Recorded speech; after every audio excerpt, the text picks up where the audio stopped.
in these few minutes before we kick off, it'll be quite interesting in the chat box, students, if you do want to pop in there, you know, what's been your favourite session so far? What have you enjoyed the most? Any comments like that, then just let us know, because it's really interesting to see.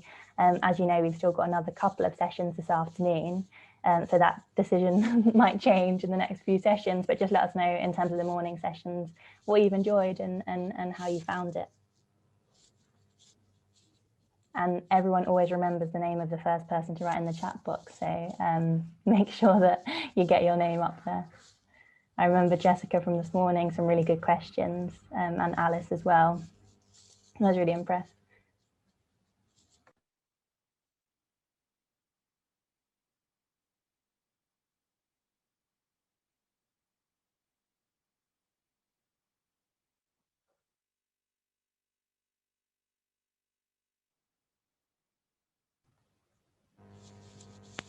Great, so Charlotte's put in there. I like the first session with the different rooms because you could learn about different people's roles, which was interesting.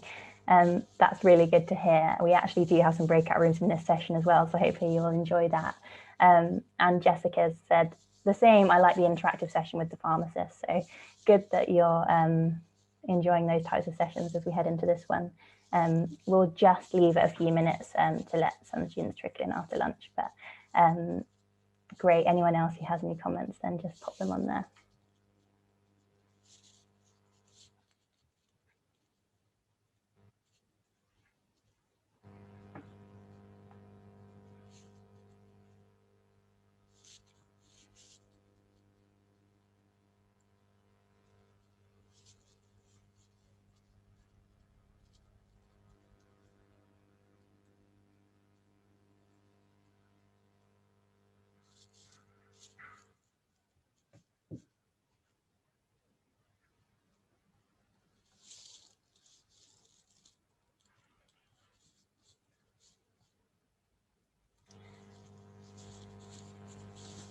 Okay, then regardless of the fact that some students might be kind of joining us in the next few minutes, then I do want to kind of stick to time and schedule. So that's good to have you all back post-lunch. I did ask in the few minutes before you joined to write in anything that you've enjoyed about the morning and comments like that. So Sergio's put in there, I like the role play. It was a nice example of a potential interaction a pharmacist would have with the patient. So great. Yeah, that's also brilliant feedback, and it's nice to hear that you're enjoying those sessions. We are now lucky to be launching into another interactive session, which is going to be run by the University of Bath, and we're lucky enough to be joined by two speakers who are going to be kind of kicking off the session and definitely experts in the field of telling you a bit more about really the application process, what it consists of, and getting those questions answered for you. We are going to be doing some actual practical tasks in here, so get yourselves ready, but we're going to kick off with a presentation element, and I'm going to introduce Lynn to kind of kick off from that side.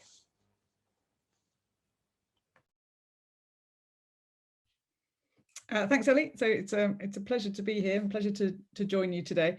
Perhaps if you could just move on to the next slide, I can introduce us. My name is Lynn Hanning. I'm the Director of Practice-Based Learning and Head of Pharmacy Practice at the University of Bath in the School of Pharmacy. A little bit about me. I am a pharmacist. And I'm also from, well, Devon / Cornwall. So I was born in Plymouth, but lived in Cornwall just across the border. Went to school in Plymouth. And then studied pharmacy at Bath, actually, many years ago. And then subsequently, I've had a really varied career. I worked in hospital pharmacy for about 10 years in Manchester. And during that time, I started, actually, towards the end of that time, doing a bit more teaching in my clinical job. I was working in the hospital, but I was teaching about palliative care and pain management, and began to really enjoy the teaching aspects of it, and eventually took a joint job with the University of Manchester, so half-time teaching and half-time working in practice. And then circumstances changed, and we moved back down to the southwest and moved to Bath. And for the last 6 years, I've been involved in the design and delivery of the undergraduate course, and in particular the bits that relate to learning in practice, so placements and opportunities to learn with real patients.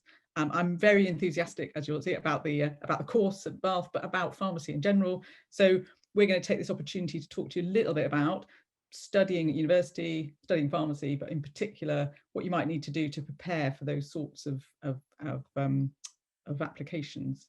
I'll let Andy say a bit about himself quickly, and then we'll move on to the next slide. Are you there, Andy?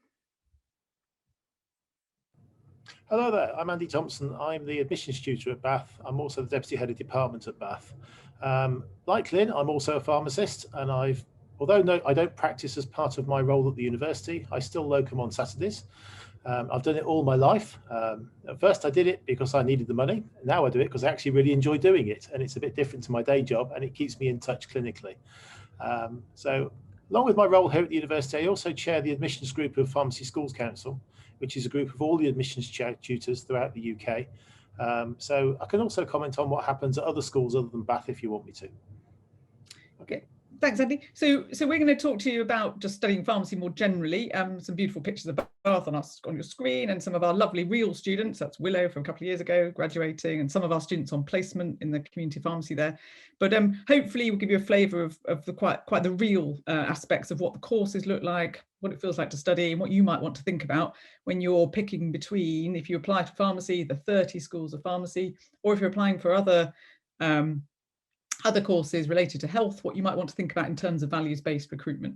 So if you move on the next slide. So talk a little bit about studying, and then a little bit about the UCAS process and values-based recruitment, and then we're going to give you some activities to help you think about how you might prepare. So you've covered this morning, I think. So why study pharmacy? And the reason I put this here is this is the Royal Pharmaceutical Society's advice last year about kind of the key aspects of what a pharmacist is and what a pharmacist does. But what you might want to think about is, so gosh, we're sort of challenged, I guess, with how do we get you from where you are at school to leaving us at Bath, being able to do that. And so what I'm going to kind of show you really is the mixture of how we take you from the experiences you might have and the qualifications you might have, particularly in chemistry and maths and biology and those sorts of things, and thinking about how do we get from there all the way through to starting to work with patients. Next slide, please. We're also seeing, and you might have heard about it this morning, a whole range of things that our students go on to do. So we have about 350 students at Bath on our undergraduate course across the 4 years of the programme. And then we have a range of students on our postgraduate courses as well, who are already qualified pharmacists. But the sorts of things we're seeing them go on to do, community pharmacy, very traditional routes, which you'll be very familiar with, significant numbers of roles in hospital pharmacy, and those could be really clinical and quite diverse. Lots of emerging roles in general practice, and we're seeing lots of our students leave, well, about nearly 30% of our current final year going to work in split pre-reg places, so they're going to go and work in across GP practices, community pharmacy and hospital, and then all sorts of other opportunities. And for example, Andy and I have both chosen a job in academia, but that could be a role that's open to you in the future. So a little bit about teaching and learning. What does it look like? If you can click on Ellie for me. It looks really diverse. It looks very mixed. So studying these days isn't just a case of going to university and certainly sitting in a large lecture theatre and listening to people like us talk to you. It's really mixed. So it's lectures, it's workshops, it's practicals. It's a mixture of private and directed study. We do quite a lot of team-based or problem-based learning. We do lots of simulation-based learning. So filling the gap between when you practice perhaps in a classroom, like you listened to that role play this morning, through to practicing in hospitals with patients. And we do simulation-based learning in between that. Clinical learning in practice, and lots of placements. So really important that you, as you move through the course, and it's a 4-year programme at the university, that you're able to apply those skills. I think there's one more point on there. We're also, everyone has a personal tutor, so a really close network with the academic staff, and we really enjoy following our students through, and that will be the case in any university. Next slide, please.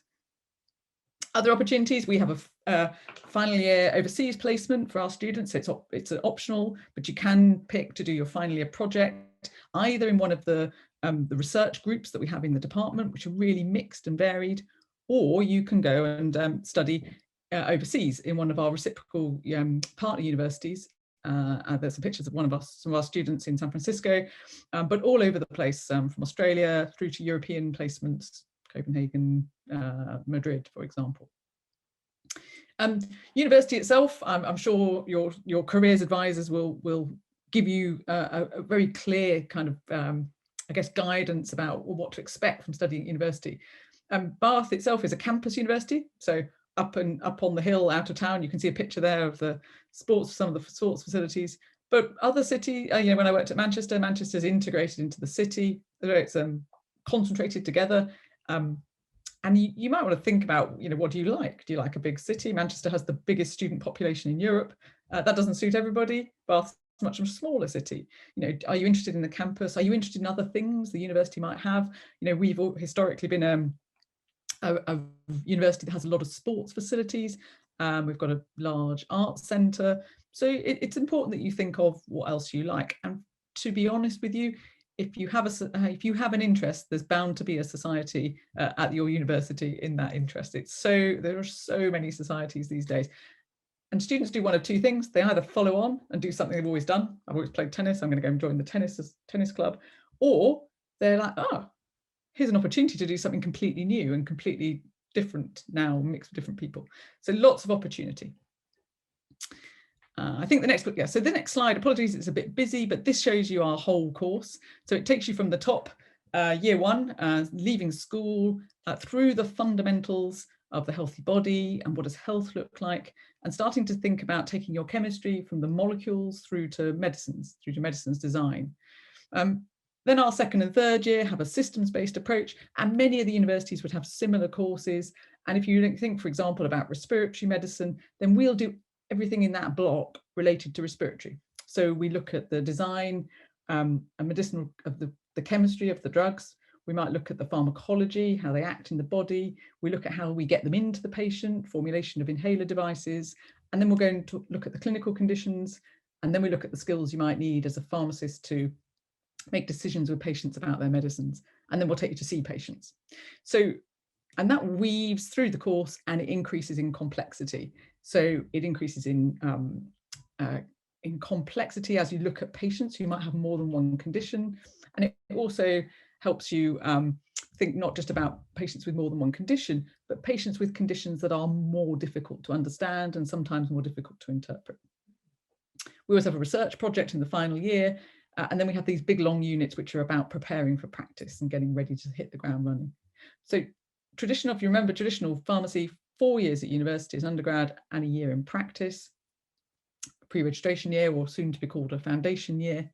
And so that's what our programme looks like. It's not uncommon for most of the schools of pharmacy to have a programme that looks similar. And in addition, if you were looking at technician training, then you might have a less complex picture here, but something that also works alongside as you're working as you're studying whilst at work at the same time.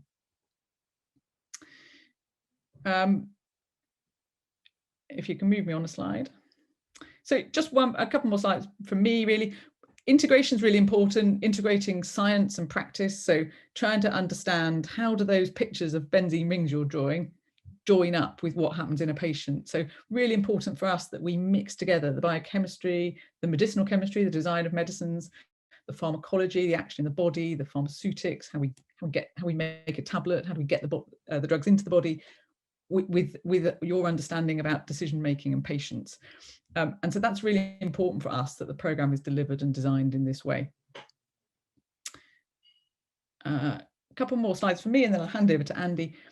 This is the bit that I spend a lot of my time doing, which is looking at placements and learning in practice. So it's really important for us that it fits all the way through the course, that it fits at the right time. You've got the right skills to do those things at the right time, but also that it allows you to make some choices about career choices in the future. And I like my students to be able to be confident at the right time, to practice those skills, and then become more competent by the experiences they've had. So sometimes that's out in hospital for a week, sometimes it's out in community pharmacy. My second years are about to go out to community pharmacy for a week. And in fact, the whole of the second year are going out at the same time. They're going all over the place, some near Bath and Bristol. Many of them are coming to southwest locations. And actually, if you're from Devon and Cornwall and you wish to be placed at home, then we usually will place you at home. We have really good relationships with most of the community and hospital employers. and a number of the emerging general practice training sites in the Southwest. So I place people across the country, but specifically often we're able to place people in the Southwest. And those are some of our placement hosts there. That's Danny and her team at North Bristol, and there's Ade and his pharmacy in Bristol.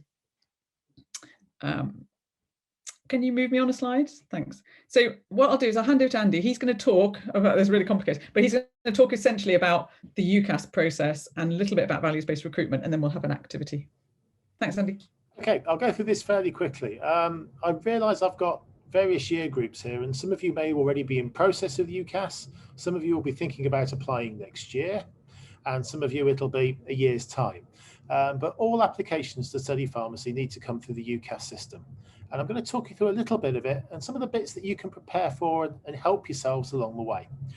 So the first thing you're going to have to do, and that's right back at the left-hand side of the screen, is decide on a course. And pharmacy is a very vocational choice. So you're choosing to join a profession. If you are studying something like chemistry, you're not really making a choice at that point. You're choosing to pick a subject.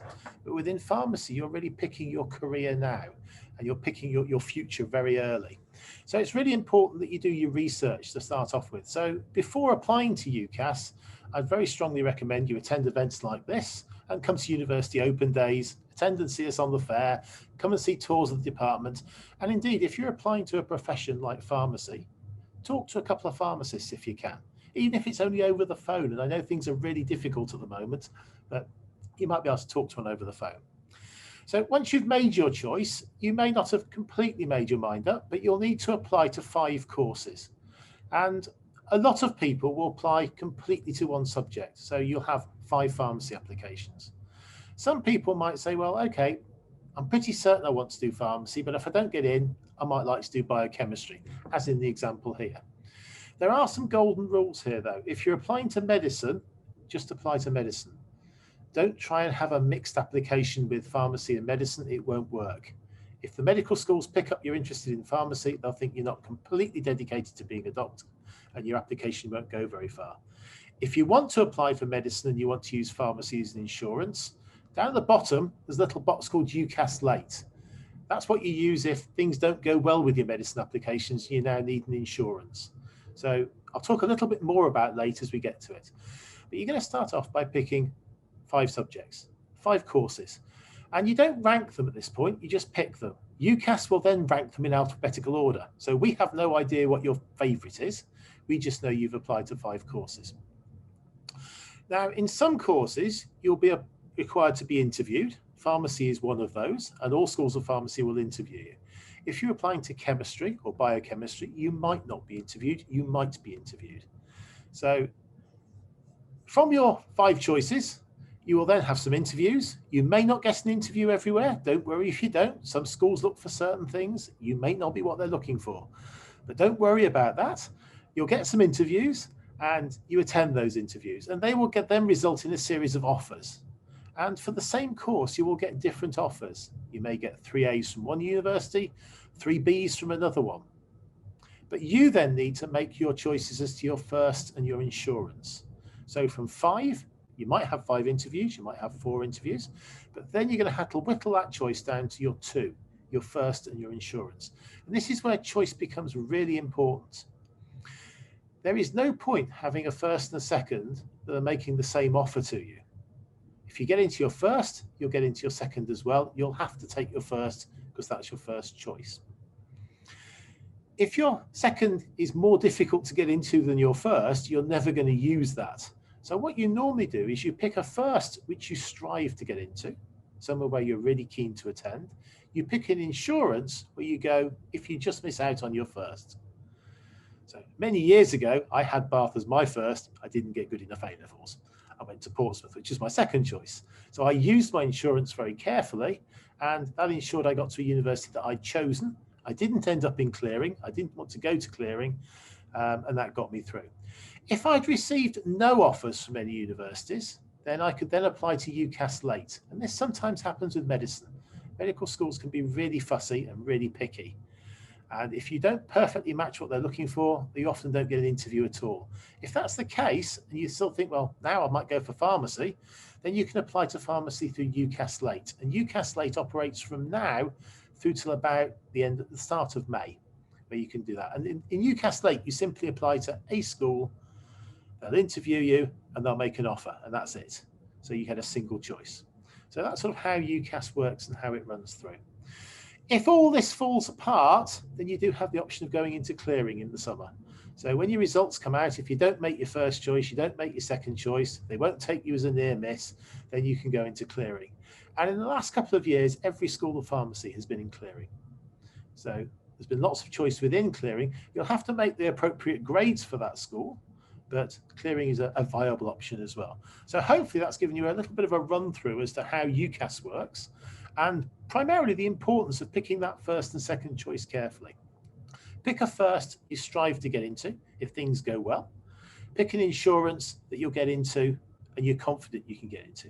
That way you're choosing your future and you're making those choices based on that. Okay.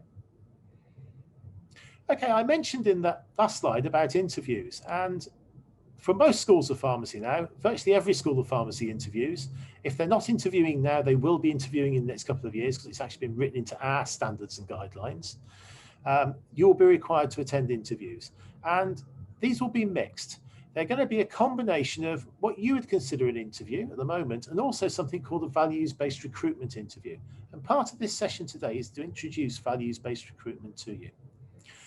With pharmacy, you're applying to a very vocational course. So 99% of our graduates will go on to be registered pharmacists and work within patient-facing environments.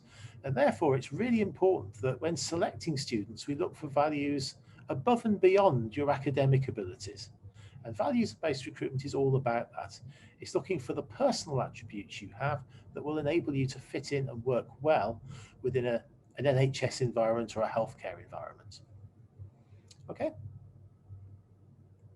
Okay, so what are the values? Well, the NHS lists 6 values within its constitution, and I've listed them all here. And you don't really have to learn all these and know them all off by heart. It's quite nice if you do know them and you understand them all. But where you want to use these is incorporating them into your interview and incorporating them into your personal statement. This will make you much more attractive to a school of pharmacy when we're picking you and selecting you. So I've outlined these. There's a little bit more information there, but working together with patients, respect and dignity, commitment to quality of care, compassion, improving lives, and everyone counts are the 6 NHS standards that we're going to look for. Okay, next slide. And finally, we're going to split you all up now and do some activities with you. And what I've done is I've taken a few questions, or Lynn has. She's taken a few questions from our typical interview portfolio of the things you're likely to get asked at an interview beyond the why pharmacy, and a little bit about your academic abilities, but these are now about your personal attributes. So we're going to break you up into rooms and we're going to each have a look at one of these and then come back and compare them together at the end. So each group will take them on and then we'll discuss them as a group right at the very end, and it's a chance for you to put something in there and think about these values. One of the things I would say with these is be really careful. Try and incorporate these values into your personal statement. And it's not something that's necessarily obvious, but I read probably about 1,000 personal statements a year. And the ones that stand out are the ones that target their statement into the NHS values. So when you're writing about being captain of the football team, say why the captain of the football team has given you leadership skills, while you're thinking about working as a team, you've organised events, you've planned events, you've felt empathy for your fellow players, etc. Try and bring in those values into your personal statement. Okay.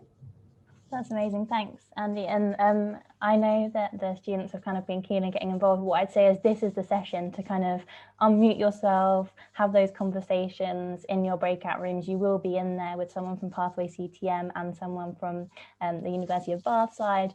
So really, you know, you'll have one key question in each breakout room and then another kind of backup question if you think that you've got the perfect answer to that one. So do have discussions and do kind of use today as a good opportunity to have those conversations. So I'm going to open up the breakout rooms in a second.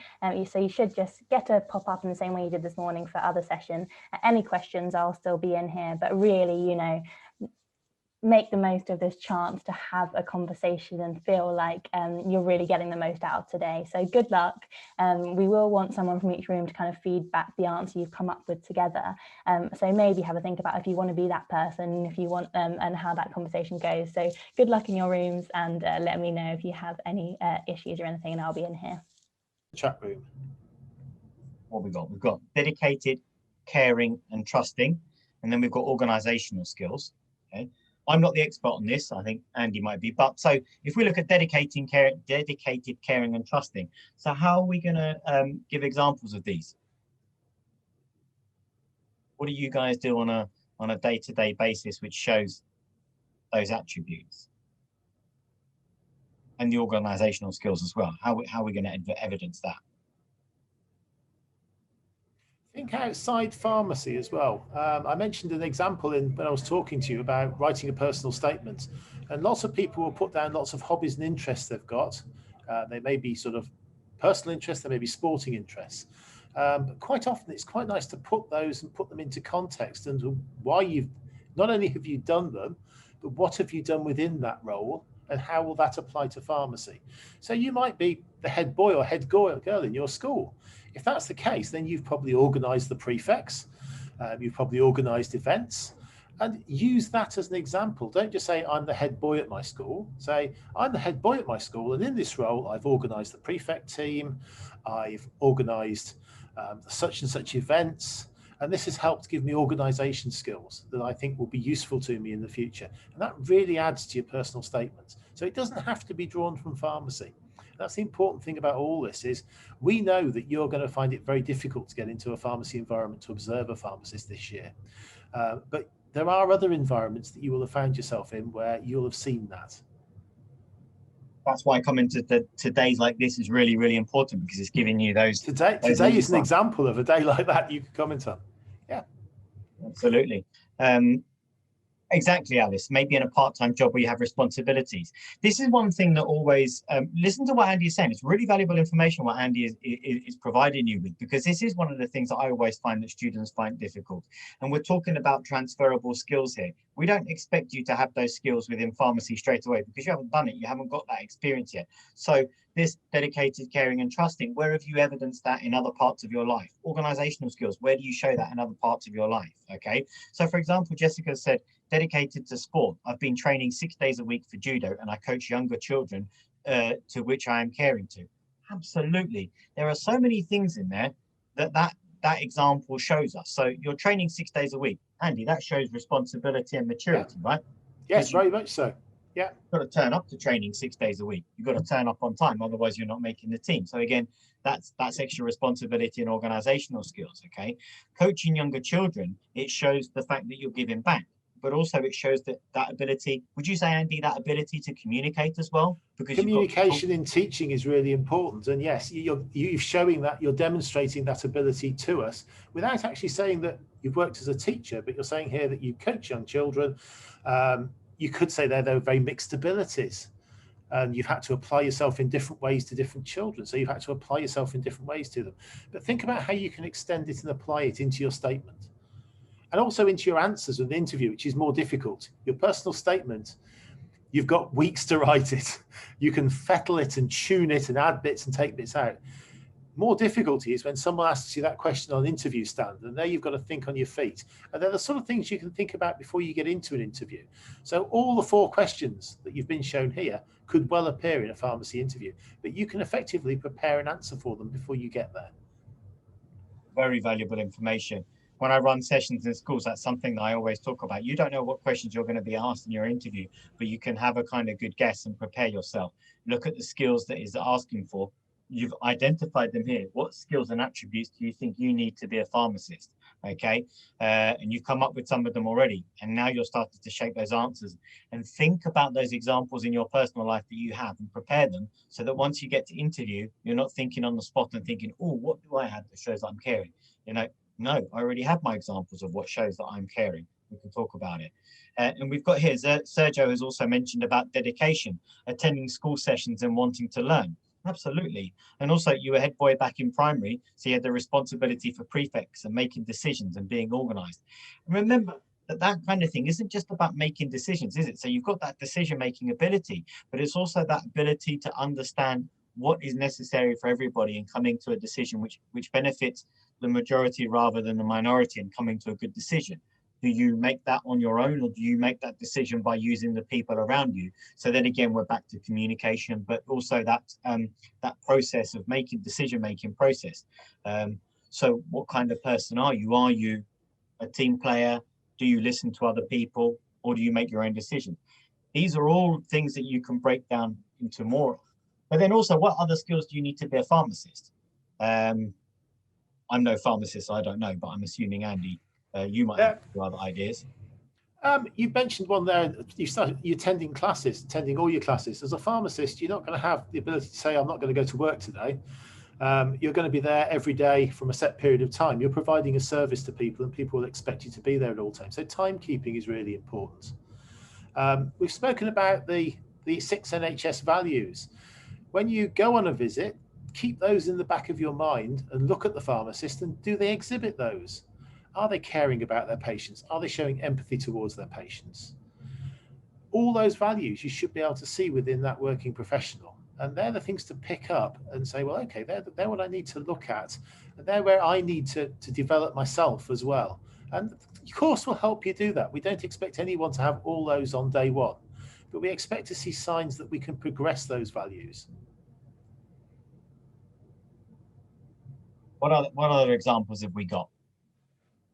And when you think about having a part-time job, that's a very good example. But then also, one thing I want you guys to think about is that not everybody has the possibility of having a part-time job. There are lots of students who have to look after younger brothers and sisters, so your siblings. There's lots of students who have to look after their parents. So are you caring for somebody? Are you helping out at home by looking after younger siblings? Do you have responsibilities there? And that also shows responsibilities, maturity, but it also shows your sense of community because of the fact that you're helping your family out of necessity as well. But that is a great skill to have and a great thing to have in your locker. But then also, do you do any volunteering? Do you volunteer anywhere for anything? Was it Alice who said about doing judo and teaching judo? That's a great example because you're giving back to the younger classes. And it's always good to teach that which you're learning or doing because it makes you better at it as well. Ooh, the 10 Tours team, yeah. So you were a team leader on the 10 Tours team and trusted to look after important documents. I had to stay calm under pressure, looking after the rest of my team. I think that's a fantastic example. Brilliant. Put it in and say what it's given you and what skills you develop within that role and how you worked within that role and how that will benefit your role in pharmacy. So again, the management of that team, the organisation of that team, time planning, all these things are important skills that are transferable. Some of you may have worked in charity organisations as well. I did in Duke of Edinburgh when I was your age. I also volunteered as part of that. I joined the local Rotary group and we helped both them. And I later joined them. So my Duke of Edinburgh took me on to be a young Rotarian. Since then, I've moved on and I got too old for Round Table and I moved to Lions and I've worked within Lions for the last 30 years. But again, it's volunteering, it's helping people. I run a soup run. I can put that in as an attribute that I could talk about providing a service to people. They're, in many ways, they're patients. In actual fact, I know a lot of them professionally as well through the pharmacy. But it's providing a service, it's showing a commitment and a skill that is transferable. And it's bringing attributes like that in, not just saying what you've done, but how you've applied it. And as far as I understand, I've never done it myself, but the 10 Tours, I think it's a challenge, is not easy. And neither are certain elements of the Duke of Edinburgh.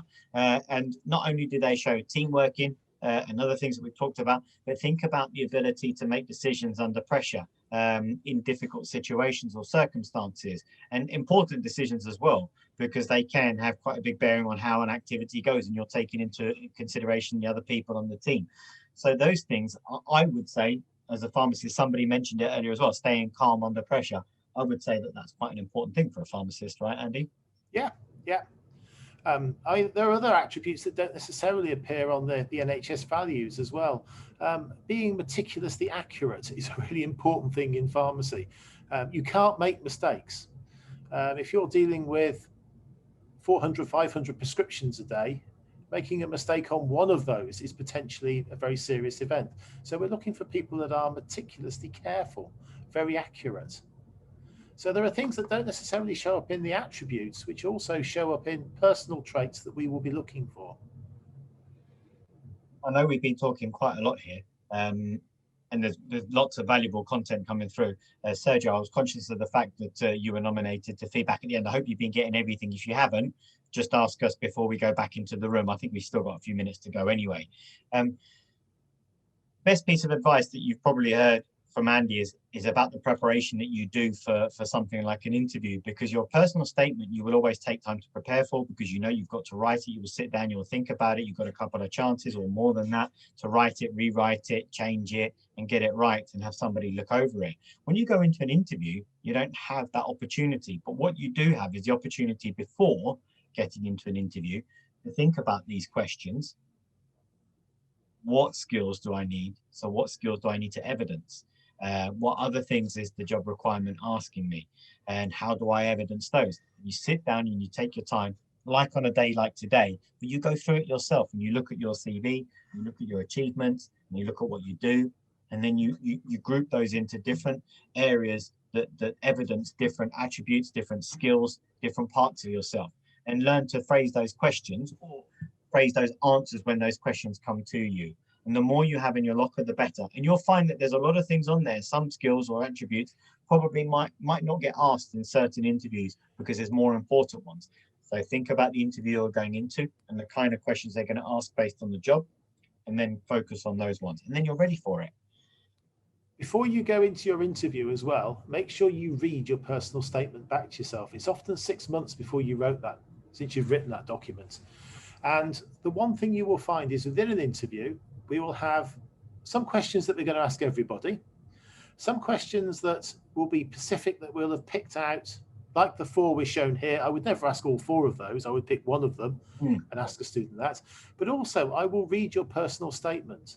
And if you say you were in the Duke of Edinburgh Award Scheme and you organised a team, I will ask you to comment on that and relate to me the skills that you picked up within that role. So you can point me in the right direction in your personal statement, but also be prepared to be picked up with anything within that personal statement.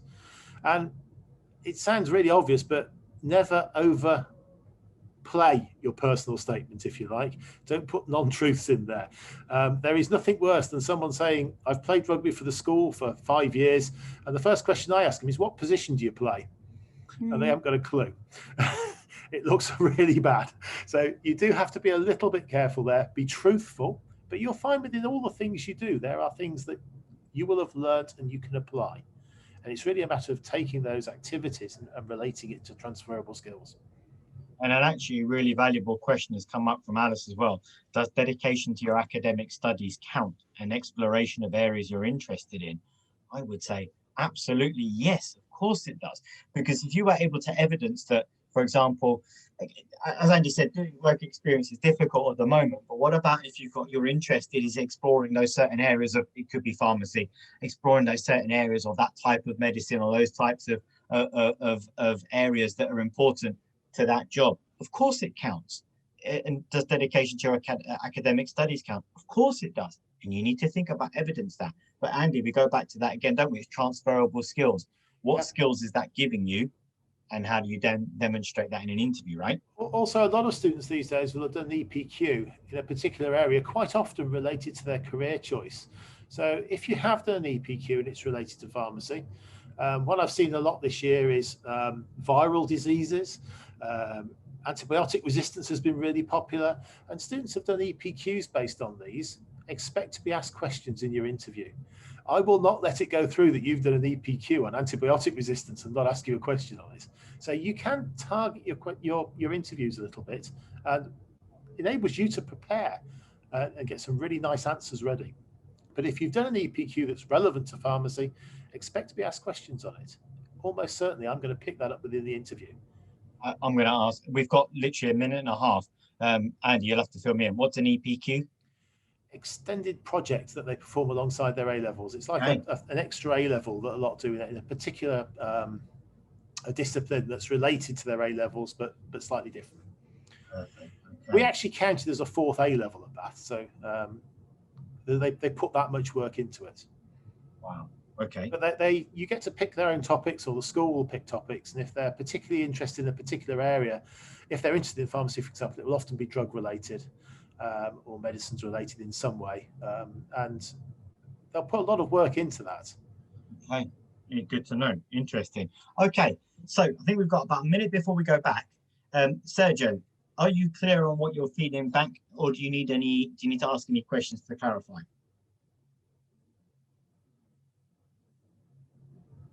I've got like a brief note, like some notes what I can say. So yeah, I think I'm okay. Good. Thank you, Sergio. Appreciate that. So yeah, do we have any final points before we go back? I think we have about 30 seconds, I believe.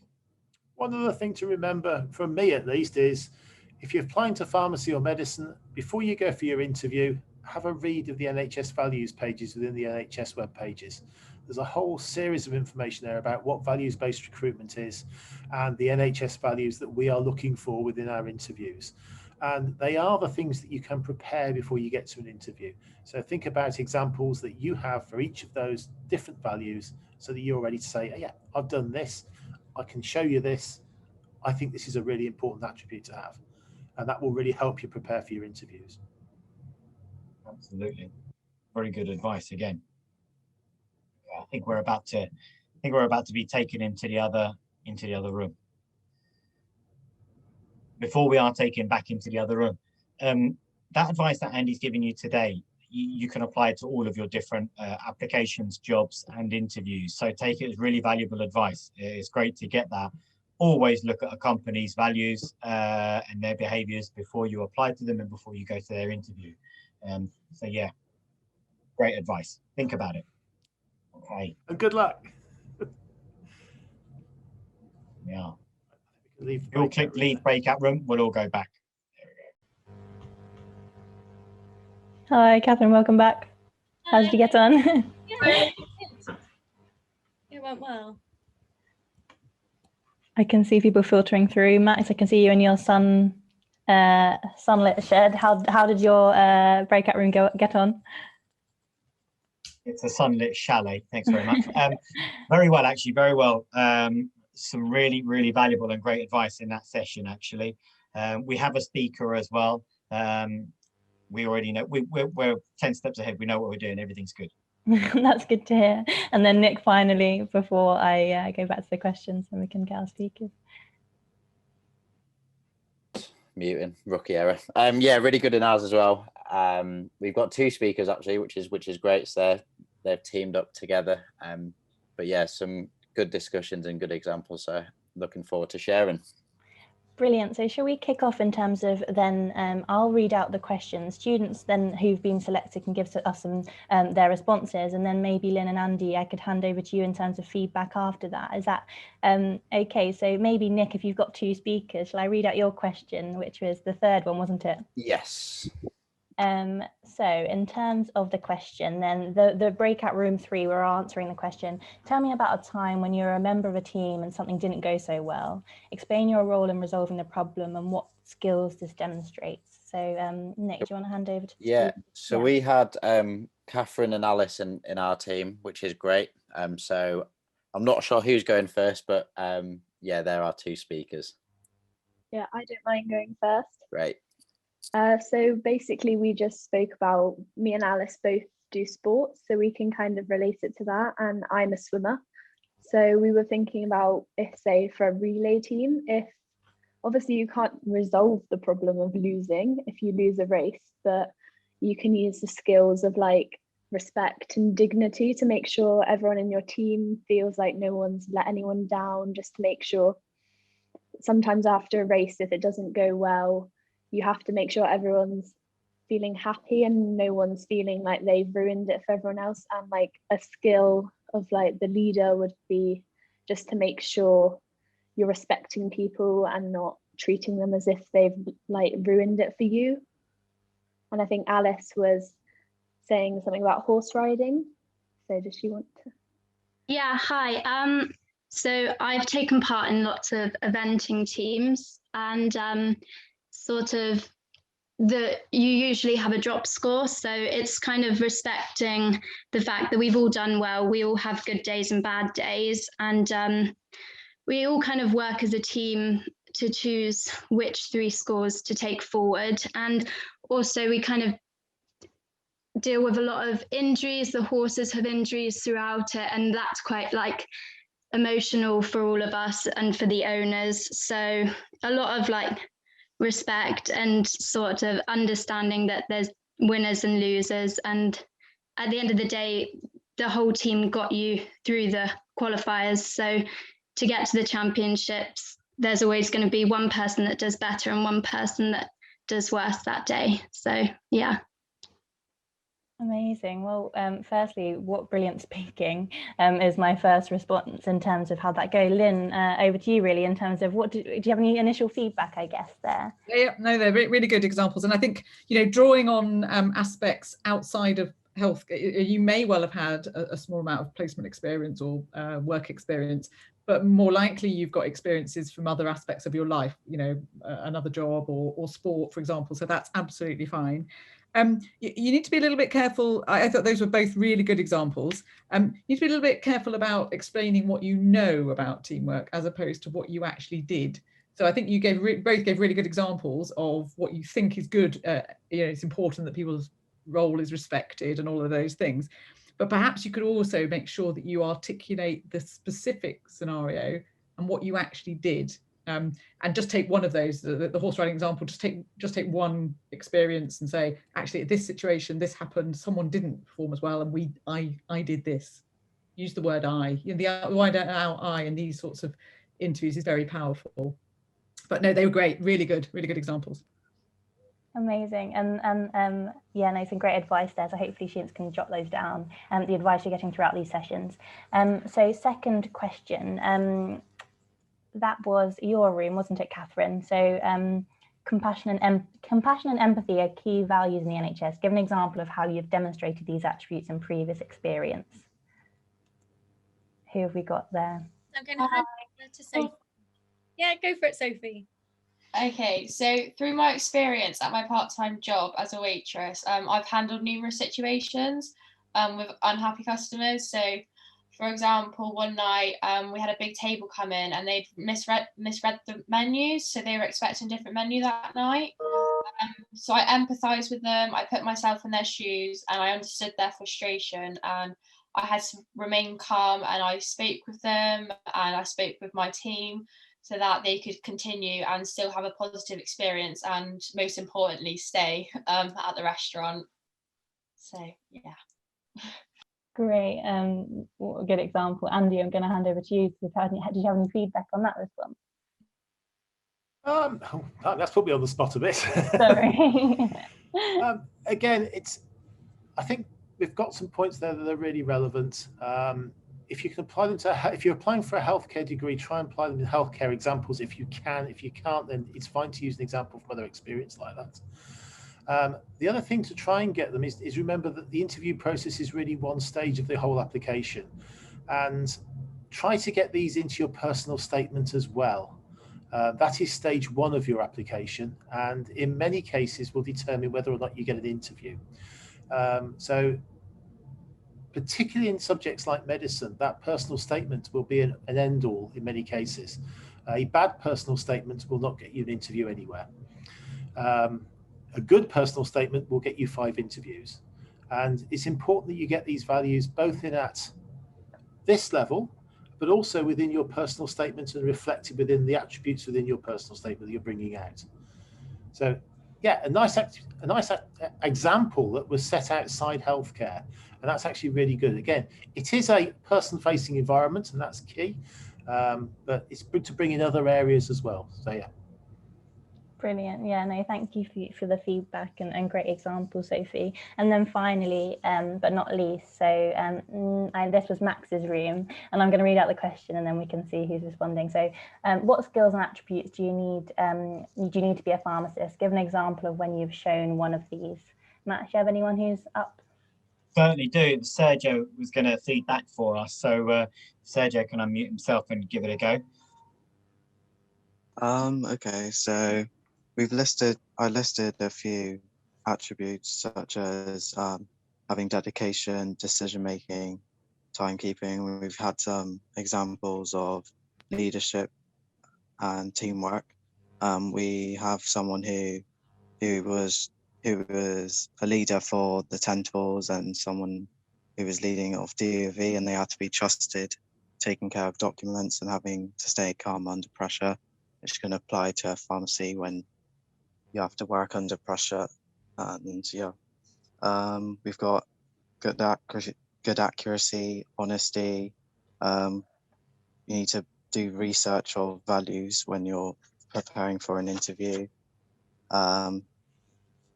And for dedication, we've got sports, judo training and coach. We had someone who did judo training and coaching for younger children. And for caring, you should be like it's a good attribute to, like, if you're a guardian at home. So it's nice to like be caring. So when you're caring for patients and giving prescriptions and stuff. And well, that good to be sounds amazing. volunteer. Yeah. Sorry, no, not to cut you off. I thought that you'd finished there, Sergio. Yeah, that's fine. No, that was the last thing I wanted to say. Perfect. Well, what a good kind of combination of the discussion you'd had there. It gave me a flavour of what the different examples that come through that room. Lynn, I don't know if there was anything you wanted to add from a feedback side there. Yeah, no, I think it's great. Really good, really good answer, and quite varied as well. So it does show some breadth in your experience as well of picking different attributes. You know, remember to hear the question. So the question said, what skills and attributes do you think you need to be a pharmacist? Give an example of when you've shown one of those. So always try and listen to the question, because sometimes people will say to you, know, give me a couple of examples or briefly describe. Just make sure you listen carefully to the question. Yeah, absolutely. They're really good examples across your group, though, and giving your feedback from the group was fantastic. I think sometimes in terms of non-academic attributes, people are, as Andy said before, you know, sometimes looking for examples in work experience you may have had. But otherwise, absolutely, if you have a better example from another aspect of your life, and if it's sport or I love the 10 tours example, because I did it in the many years ago, and my son's doing it. So I think, you know, it's perfect sorts of things, which shows leadership and resilience and all those sorts of stuff. So that's fab. I think sometimes it's easier to demonstrate those sorts of teamwork things than it is the things that relate to kindness, compassion, empathy. Sometimes those are much harder, softer skills. So perhaps you need to think and prepare a little bit more for those than the ones which go, oh yes, I do this sport, or I'm in this team, or I'm in this group. So sometimes those things are a little bit harder, I think, to bring out. The other thing I would say is always, if you don't have an example yourself, and that's completely fine sometimes, then rather than make an excuse or spend time talking about why you don't have an example, think about having seen it demonstrated well in others. And normally, the question we're asking is, you show us. But if you don't have that, then you could say, well, actually, I've got a good example. But what I did was I was on a work experience afternoon in a pharmacy, and I observed a number of things in the skills in the pharmacist that I thought I'd like to aspire to. They were, you know, brilliant communication skills, good decision making, prioritization. So you can frame it like that sometimes, and also shows that you have a good understanding, even if you haven't been able to demonstrate those yourself. And we are very aware in the current climate that people might not have had the experience that they normally would have had in terms of work experience. Absolutely, that's really helpful advice as well. And I think that I know that the fourth question wasn't necessarily assigned to a particular room, but those questions where it's mentioning respect and dignity, maybe that's a takeaway task for students if you want to do a little bit of practice or think about, okay, no, so I've learned from this, I've got some feedback, what are some other core values that I could think about how I could demonstrate them. Then maybe jot down respect and dignity and have a little think about, okay, how could I show those? Where have I seen those? And that would be a really good kind of takeaway. So we're always continually impressed by the engagement, the people who kind of put their hand up to speak back and give a bit of feedback from their rooms. We're always very grateful as well for that and getting involved in the day. So thank you so much to the students that have really kind of got involved and had those discussions. And sometimes it is quite a difficult thing, particularly when we haven't all met each other in real life. So well done for really getting involved. And yeah, I'm really impressed, and I can see lots of kind of impressed faces from people on the other side of that. So I hope you've enjoyed this session. Lynn, I don't know if there was anything else from your side to add into there. Yeah. Ellie, if you can just move us on one slide. I just did a quick wrap-up slide in case we hadn't missed things, but I think just in summary, yeah, absolutely. So spend a bit of time thinking about the NHS values and what they mean to you. And as I said, you know, don't wait till you're sitting in the interview to think, oh, respect and dignity. I've never thought about that. So, you know, a good preparation is that you know what's coming. There are different styles of these sorts of values-based recruitment. So we tend to do short interview questions like this, you know, a couple of scenarios, this happened, give us an example of when you've done that. Some people might move slightly towards more competency-based questions. So, and so, you know, you can prepare for that. You can search on the internet, you can look at, you know, values-based recruitment, pharmacy school prep, medical school prep, and the same sort of models appear. A few of them might ask you about current effect, sort of what's current or topical, and not necessarily what's current and topical in terms of, you know, we're expecting you to know things we know, but perhaps have you done some recent reading? Have you looked at something? So that's good preparation. I mentioned in our room the STAR technique, so that's another way of just preparing for situational questions. So the situation, so when you're giving the answer, the situation, what happened, the task or the goal, what were you aiming for, the action, what you did, and what was the result. And that's always a quite helpful quick think. And so that example that Sophie gave in the restaurant, you know, the situation was that they haven't got the right menu, the goal was to make sure they didn't leave, the action was to empathize and talk to them nicely, and the result was they stayed. Simple like that. And that way you frame an answer that's concise, that shows you can think clearly, critical thinking, clarity, you know, all those things come through. And if you waffle for 10 minutes and don't give us the clear answer, you show us a different skill that we're not necessarily looking for. And then the last point, which I think Andy's made before, was about, you know, there's an opportunity to kind of put some of these things into your application form, perhaps not in such a formulaic way that it's here's the 6 standards and values and here's 6 examples, but to be some sort of narrative that sort of demonstrates, you know, particularly for me, those softer skills, it's nice to see those come through. Just on the last slide, Ellie, there's some contact details for us. So there's a link to the pharmacy careers page from the Royal Pharmaceutical Society, which I guess you may have shared already, and then details about how to apply to Bath. Andy, I haven't put our details on, but I guess we could share those if people would like to contact you. Yeah, they're welcome. They're welcome to contact me. If you go to the Bath pages, there's a pharmacy inquiries address there, which will come direct to me. And the last thing I was going to say is that in the last session, one of my tutees is one of my final year students who's from, again, on the border of Devon and Cornwall, is going to come and answer questions as well. So take the opportunity to ask Rhiannon anything you haven't been able to ask us or we can't answer. And thank you very much. Yeah, no, thank you so much. That's been such a great session and we really appreciate it. And as I say, we're really impressed by the engagement. We've got a 15-minute break now, so do kind of stretch your legs, grab some water and start thinking about those questions for Rhiannon and all of the other speakers that are joining us for that Q&A session. So it's 2:15 now. The next session starts at 2:30. You've all got your links, so make sure that you're there at 2:30 and we look forward to answering all of your questions then. So make sure you have a quick think while you grab a drink of what you might want to ask those people who are sitting in the positions that you might be in a few years' time. So thanks so much. Well done again, and we'll see you at 2:30.